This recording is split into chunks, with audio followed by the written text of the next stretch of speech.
Hello students, हम पढ़ रहे हैं chapter 11 surface areas and volumes और ये है उसका लेक्चर नंबर 1। तो आज हम स्टार्ट करेंगे इस टॉपिक को। तो आपकी बुक में टॉपिक है 11.1 surface areas of a right circular कोन। तो अगर हम कोन की बात करें तो आप लोगों ने बहुत बार आइसक्रीम कोन खाई होगी, ठीक है। तो वो जो वहाँ पर आप कोन देखते हैं, बस उसी कोन की हमें बात करनी है और उसी कोन के हमें सरफेस एरिया को यहाँ पर कैलकुलेट करना है। तो अगर मैं इस कोन की बात करूँ जो आपको यहाँ पर डायग्राम में दिखाई दे रही है, तो इस कोन को हम कहते हैं राइट एंगल्ड कोन। अब इसे राइट एंगल क्यों कहते हैं, तो यहाँ पर देखिए इस कोन को आप कैसे बना सकते हैं, ये कोन बनी कैसे है। तो उसके लिए देखिए, जैसे मैंने ये एक स्ट्रेट लाइन ली है, ठीक है।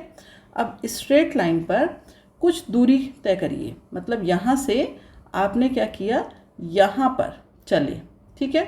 अब एक पॉइंट आया, उस पॉइंट से आप इस लाइन के सबसे नीचे वाले पॉइंट को क्या करिए, ज्वाइन कर दीजिए। तो ये आपको एक ट्रायंगल दिख रहा होगा। अब इस ट्रायंगल को, ये जो हमने लाइन खींची थी, इस लाइन को नाम दे देती हूँ मैं। ये जो लाइन खींची है हमने, लाइन L। अब आपको करना क्या है कि यहाँ पर इस पॉइंट को पकड़िए, एक पॉइंट को नेमिंग कर दीजिए इसकी A, B एंड C। तो पॉइंट B को पकड़िए और पूरा एक रोटेशन लगाइए जब तक आप वापस से पॉइंट B पर आ जाएंगे। मतलब आपके पास एक लाइन है, ठीक है। कौन सी लाइन है, L। उस लाइन L पर एक पॉइंट लिया हमने C, वहाँ से एक डिस्टेंस ट्रेवल की हमने B। अब उस B से हमने क्या किया, लाइन का जो दूसरा एंड है उसे हमने ज्वाइन किया।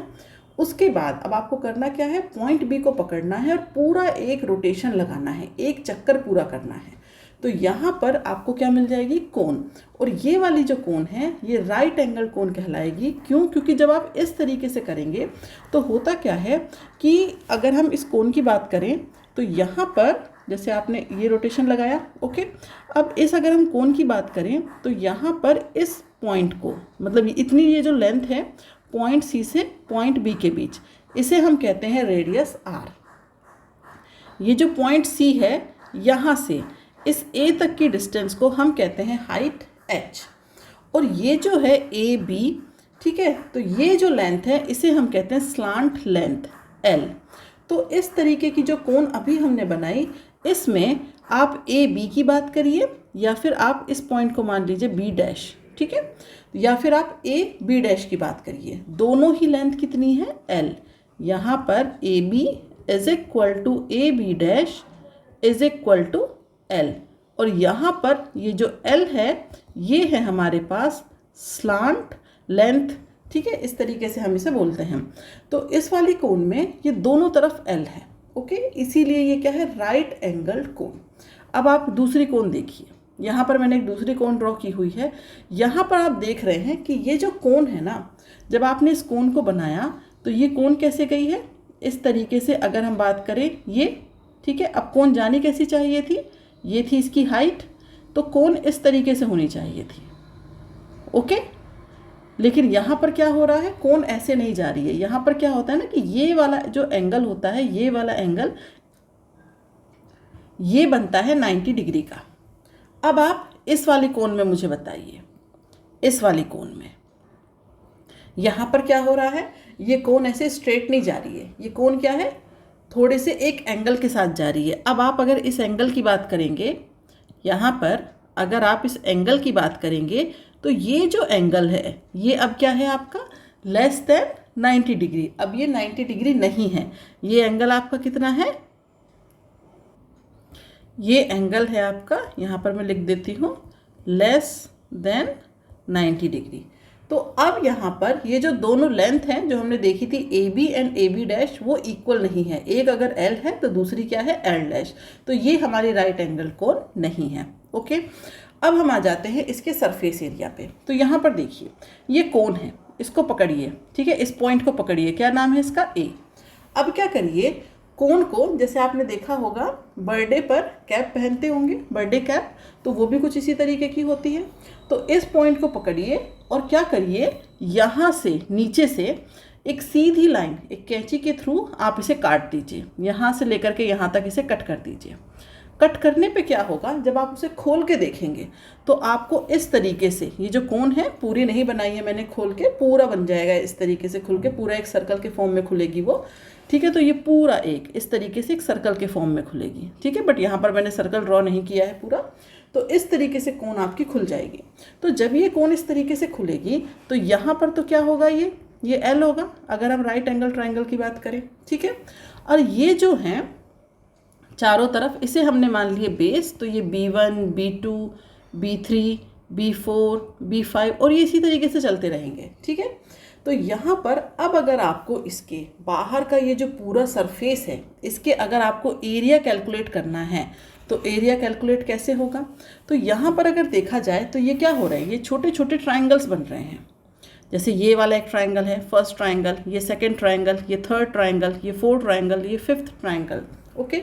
तो जब ये ट्राइंगल बन रहे हैं इस तरीके से, तो यहाँ पर जब आप इसका एरिया निकालेंगे तो कैसे निकालेंगे, तो सबसे पहले हम इसके जो एरिया हम फाइंड आउट करने वाले हैं वो है कर्व्ड सरफेस एरिया।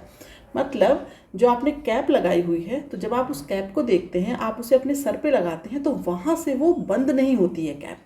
वो कैप क्या होती है, जब आप उसे सर पे रखते हैं तो आप देखेंगे पूरे तरफ से तो वो कवर है, लेकिन जब आप उसे अपने हेड पे रख रहे हैं वो एरिया क्या है, ओपन है। तो हमें क्या करना है, जहाँ पर आपने उसे सर में रखा उस एरिया को हमें फाइंड आउट नहीं करना है, हमें क्या करना है, बस चारों तरफ के कर्व्ड सरफेस एरिया को।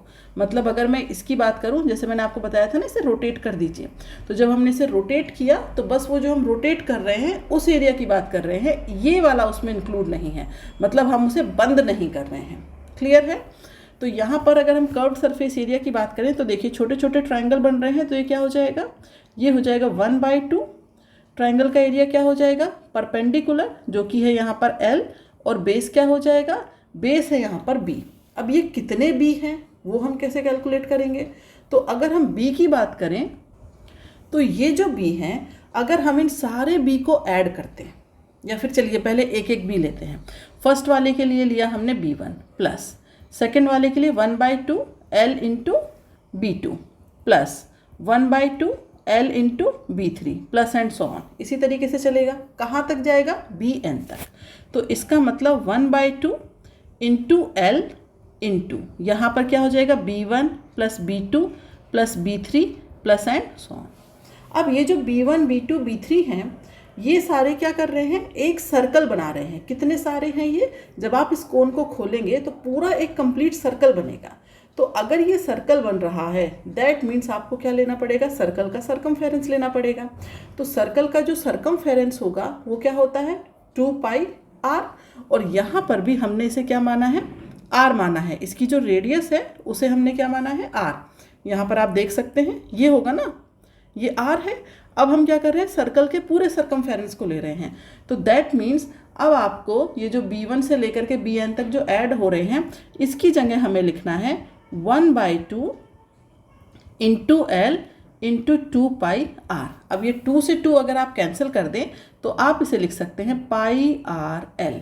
तो इसका मतलब ये जो curved surface area of cone है ये हो जाएगा πrl। क्लियर है। अब हम आ जाते हैं टोटल सरफेस एरिया। अब ये तो कर्व्ड हो गया। तो अब आप सोचिए, देखिए आप दुकान पे सॉफ्टी लेने गए तो उसने पहले तो आपको कोन पकड़ाई, ठीक है। अब उसमें सॉफ्टी फिल करनी उसने शुरू की, ठीक है। अब अगर वो क्या करे, सॉफ्टी को ऊपर तक फिल ना करे, क्या कर दे, बस ऊपर वाले हिस्से को कर्व्ड कर दे, मतलब उसे कवर कर दे किसी चीज़ से। या फिर आप यूँ समझिए कि आपके पास एक कोई डिब्बी है छोटी सी, जो कि बिल्कुल कोन के शेप में है। अब आपको क्या करना है, उस पर ढक्कन लगा के रखना है, उसे कवर करना है ऊपर से। तो पूरा अगर हम टोटल सरफेस एरिया की बात करते हैं, ठीक है, तो यहाँ पर क्या हो जाएगा हमारे पास, ये πrl तो होगा ही। अब हम क्या कर रहे हैं, उस कोन को बंद कर रहे हैं। तो बंद कर रहे हैं तो किस चीज़ से बंद कर रहे हैं, कितना एरिया होगा, एक सर्कल के थ्रू से बंद करेंगे। मतलब आप क्या कर रहे हैं, यहाँ पर एक ढक्कन लगा रहे हैं, ठीक है। तो जब आप यहाँ पर एक ढक्कन लगा रहे हैं तो इसका एरिया क्या हो जाएगा, इसका जो एरिया है वो हो जाएगा πr²।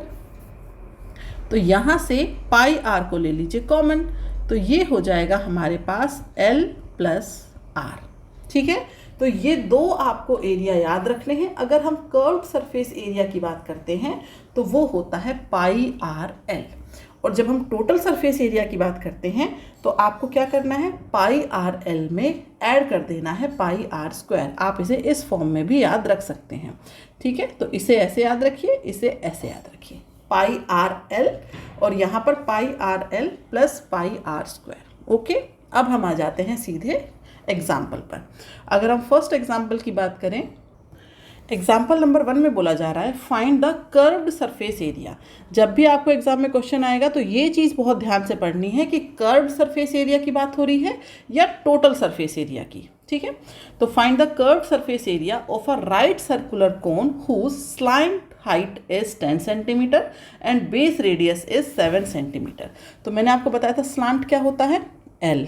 ठीक है, और हमें क्या गिवन है, बेस की रेडियस। तो बेस क्या माना जाता है, देखिए जैसे आपकी कोन कुछ इस तरीके से खड़ी है, ठीक है, तो ये है उसका क्या, बेस।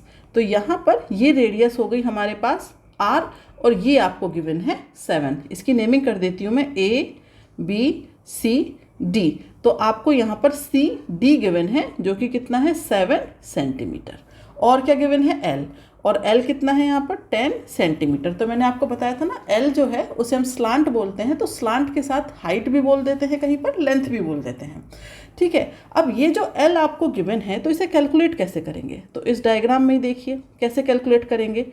ये हमारे पास क्या है, एल है। ठीक है, ये हमारे पास क्या है, आर है। ठीक है, अब कहीं कहीं पर आपको अगर हाइट एच गिवन है तो आप इस एल को कैसे कैलकुलेट करेंगे ये मैंने नहीं बताया था, तो ये यहाँ पर देख लीजिए आप। तो अगर मैं बात करूँ इसकी तो हम इसे लिख सकते हैं l square is equal to h square plus r square. तो अगर किसी क्वेश्चन में आपको ये एल गिवन नहीं है और आपको कैलकुलेट करना है तो वहाँ पर आपको एच और आर गिवन होंगे, या फिर आपको अगर एच गिवन नहीं है तो वहाँ पर क्या है, वहाँ पर आपको एल और आर गिवन होंगे। तो इस तरीके से कॉम्बिनेशन में गिवन होते हैं। तो ये जो हमारी स्लांट हाइट होती है एल, ये होती है root of h square plus r square. कभी अगर गिवन नहीं है तो आप इसे ऐसे कैलकुलेट कर सकते हैं। ओके, अब क्वेश्चन में हमसे पूछा कर्व्ड सरफेस एरिया, तो यहाँ पर लिख लीजिए कर्व्ड सरफेस एरिया। अब अगर इसकी हम बात करें तो ये क्या होता है, पाई आर एल। तो आपको यहाँ पर h की तो रिक्वायरमेंट ही नहीं है, पाई चाहिए उसकी वैल्यू हमें पता है, r चाहिए गिवन है, l चाहिए वो भी गिवन है। तो यहाँ पर हम लिख लेंगे 22/7 इंटू 7 इंटू 10, दैट मीन्स ये हो जाएगा 220 सेंटीमीटर स्क्वायर। तो ये हो जाएगा हमारा curved surface area, CSA short form में लिख दिया मैंने। ओके, सेकेंड क्वेश्चन पे आते हैं। यहाँ पर गिवन है the height of a cone is 16 centimetre. हमें क्या गिवन है, h is equal to 16 centimetre. Base radius given है 12 centimetre, that means r is equal to 12 centimetre. अब यहाँ पर पूछा गया find the curved surface area and total surface area. तो यहाँ पर अगर हम कर्व्ड सरफेस एरिया की बात करें, शॉर्टकट में लिखेंगे कर्व्ड सरफेस एरिया। दूसरा है हमारे पास क्या हो जाएगा, टोटल सरफेस एरिया। ठीक है, तो कर्व्ड सरफेस एरिया का फॉर्मूला क्या था, pi r l. Total surface area क्या होता है, pi r l plus pi r square. तो रिक्वायरमेंट किसकी है, हमें रिक्वायरमेंट है आर और एल की, एच से हमें कोई मतलब नहीं है यहाँ पर। लेकिन ये जो एच है ये हेल्प करेगा एल की वैल्यू फाइंड आउट करने में। तो अगर हम बात करें एल की, तो एल क्या होगा, root of h square plus r square. Value put करिए, एच की वैल्यू कितनी है 16, तो 16 का स्क्वायर प्लस आर की वैल्यू पुट करिए, आर की वैल्यू कितनी है 12, तो ये हो जाएगा 12 का स्क्वायर। इसे कैलकुलेट करिए तो ये जो एल है ये आ जाएगा हमारे पास 20 और ये सेंटीमीटर में होगा, सेंटीमीटर। ठीक है, अब निकालिए यहाँ पर कर्व्ड सरफेस एरिया। तो CSA क्या हो जाएगा, ये पाई। तो पाई की वैल्यू पुट कर लीजिए। तो यहाँ पर क्योंकि ये कैंसिल नहीं होंगे, 12 है ना, तो इसलिए 3.14 वैल्यू पुट कर लेते हैं। वहाँ मैंने 22/7 इसलिए पुट किया था क्योंकि मुझे पता था यहाँ 7 है, ये कैंसिल हो जाएंगे। ओके, यहाँ ऐसा कुछ कैंसिल नहीं होने वाला है। तो 3.14 इंटू 12 इंटू क्या हो जाएगा, ये 20। तो कर्व्ड सरफेस एरिया हो जाएगा आपके पास 753.6 सेंटीमीटर स्क्वायर। इसे मल्टीप्लाई कर दीजिएगा, आंसर आ जाएगा। टोटल सरफेस एरिया की बात करें तो सबसे पहले तो ये वाली वैल्यू पुट कर दीजिए, टोटल सरफेस एरिया। यहाँ पर पाई आर एल हम कैलकुलेट कर चुके हैं 753.6 प्लस क्या हो जाएगा ये पाई आर स्क्वायर। तो पाई की वैल्यू 3.14 इंटू, आर की वैल्यू कितनी है 12, तो 144, या फिर पहले मैं आर स्क्वायर ही रख देती हूँ ताकि कन्फ्यूज़न ना हो, तो ये हो जाएगा 12 स्क्वायर। तो इसके बाद मल्टीप्लाई करिएगा, मल्टीप्लाई करने पर ये आ जाएगा 1205.76 सेंटीमीटर स्क्वायर। क्लियर है? अब हम आ जाते हैं आज के लास्ट क्वेश्चन और इस वाली एक्सरसाइज के लास्ट एग्जाम्पल पर। यहाँ पर कहा गया है a corn cob shaped somewhat like a cone. हमारे पास एक कॉर्न है, तो आपने देखा होगा कॉर्न कैसा दिखता है, कोन की तरह दिखता है almost. Has the radius of its broad side end as 2.1 centimetre. तो अगर हम कोन की बात करें, कॉर्न की, तो थोड़ा सा आपने देखा होगा ना, कुछ इस तरीके से, एकदम शार्प नहीं होता है बट कुछ इस तरीके से होता है। ठीक है, इस तरीके से दिखता है। ओके, तो यहाँ पर ये कहा गया है कि इसकी जो सबसे ब्रॉड साइड है वहाँ पर अगर हम रेडियस की बात करें, दैट मीन्स इस वाले पॉइंट पर अगर हम बात करें तो ये कितनी है 2.1 सेंटीमीटर। ओके, द लेंथ जो उसकी हाइट है वो कितनी है, वो है 20 सेंटीमीटर। तो इस तरीके से इसकी जो हाइट है वो है यहाँ पर 20 सेंटीमीटर। तो ये बिल्कुल कोन की तरह से शार्प नहीं है बिल्कुल, बट ये ऑलमोस्ट कोन की तरह ही दिखता है। Okay, if each 1 centimeter square of the surface of the cob carries an average of 4 grains, find how many grains you would find on the entire cob। तो अब हमें ये बताना है कि अगर इस कॉब के 1 सेंटीमीटर स्क्वायर के जो एरिया है उसमें अगर हमारे पास कितने हैं 4 ग्रेन्स के जो दाने होते हैं ना वो हैं। ठीक है, तो हमें ये बताना है कि इस पूरे सरफेस पर, मतलब इसके पूरा जो ये जो सरफेस एरिया है इस पर कितने ग्रेन हैं। तो उसे हम कैसे निकालेंगे, तो देखिए ग्रेन कहाँ होते हैं, सिर्फ आउटर सरफेस पर, यहाँ पर नहीं होते हैं ना। अगर इसे हम बंद कर दें, कवर कर दें, यहाँ पर नहीं होते हैं, कहाँ होते हैं, चारों तरफ। तो हमें क्या करना पड़ेगा, यहाँ पर फाइंड आउट करना पड़ेगा कर्व्ड सरफेस एरिया, जो कि क्या होता है हमारे पास πRL। अब यहाँ पर हमें L गिवन नहीं है, हमें R गिवन है। R कितना है, R है हमारे पास 2.1 सेंटीमीटर। अब L हमें गिवन नहीं है, बट L हम फाइंड आउट कर सकते हैं। कैसे, L होता है √h² + r²। तो यहाँ पर हमें h की वैल्यू गिवन है, h की वैल्यू है हमारे पास 20² + 2.1 का स्क्वायर। सॉल्व करिए यहाँ पर, तो ये आ जाएगा हमारे पास 20.11 सेंटीमीटर। बस वैल्यू पुट कर दीजिए।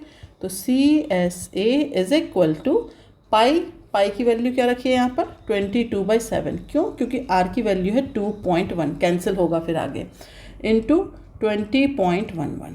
अब यहाँ पर देखिए, इसे जब आप कैंसिल करेंगे तो ये आ जाएगा 0.3। तो ये हो जाएगा curved surface area = 132.75 centimetre square. ठीक है, अब 7.2 था, ये 7.26, तो ये 7.3 हो जाएगा। अब हमें क्या करना है, हमें ये बताया गया है कि यहाँ पर जो 1 सेंटीमीटर स्क्वायर है, 1 सेंटीमीटर स्क्वायर है, उसमें कितने ग्रेन हैं, उसमें 4 ग्रेन हैं। ओके, तो इसका मतलब 132.73 सेंटीमीटर स्क्वायर में कितने ग्रेन हो जाएंगे, ये हो जाएंगे 132.73 × 4, और ये आएगा आपके पास 530.92। तो इसका मतलब ऑलमोस्ट हम कह सकते हैं 531 ग्रेन्स होंगे। ओके, तो हमारे पास जो एक कॉब है, उस कॉब में जो हमारा कॉर्न है, उस कॉर्न में हमारे पास 531 ग्रेन्स होंगे। क्लियर है? कैसे किया फिर से देख लीजिए। क्वेश्चन में ये कहा गया है कि हमारे पास क्या है, एक कॉर्न है, उस कॉर्न में जो अगर हम सरफेस एरिया को देखें तो उसके 1 सेंटीमीटर सरफेस एरिया में 4 ग्रेन हैं। तो हमें ये बताना है कि उसमें टोटल कितने ग्रेन हैं। तो हमने क्या किया कि यहाँ पर हमने उसका सरफेस एरिया कैलकुलेट किया। टोटल सरफेस एरिया की ज़रूरत नहीं है हमें क्या है, क्योंकि ये टोटल सरफेस एरिया में ये कवर्ड होता है, उसकी ज़रूरत नहीं है हमें, क्योंकि यहाँ पर ग्रेन नहीं होते हैं। ग्रेन क्या होते हैं, कर्व्ड सरफेस एरिया में। तो कर्व्ड सरफेस एरिया कैसे कैलकुलेट करेंगे, πRL। L नहीं था तो L हमने इजीली फाइंड आउट कर लिया, वैल्यू पुट की, तो हमें यहाँ पर कर्व्ड सरफेस एरिया मिल गया 132.7 सेंटीमीटर स्क्वायर। अब हमें पता है 1 सेंटीमीटर स्क्वायर में कितने ग्रेन, 4। तो इसका मतलब 132.73 सेंटीमीटर स्क्वायर में कितने ग्रेन होंगे, ये हो जाएगा 532.92। बट ग्रेन तो का जो होता है ग्रेन वो कंप्लीट होगा पूरा, क्योंकि ये 0.9 है तो हमने इसे ले लिया 531 ग्रेन्स। ओके, तो आज का लेक्चर यहीं पर कंप्लीट होता है। आज मैंने आपको सॉल्व जो क्वेश्चन थे वो करवाए थे। अब नेक्स्ट क्लास में हम क्या करेंगे, एक्सरसाइज करेंगे। तो अगर आपको आज के लेक्चर में या प्रीवियस किसी भी लेक्चर में कोई डाउट है तो आप मुझे कमेंट बॉक्स में लिख करके बता सकते हैं। नेक्स्ट क्लास में आपके डाउट को सॉल्व किया जाएगा। वीडियो पसंद आया हो तो इसे लाइक करिएगा और अपने दोस्तों के साथ शेयर करिएगा। मिलते हैं अगली क्लास में। आज के लिए बाय बाय स्टूडेंट्स।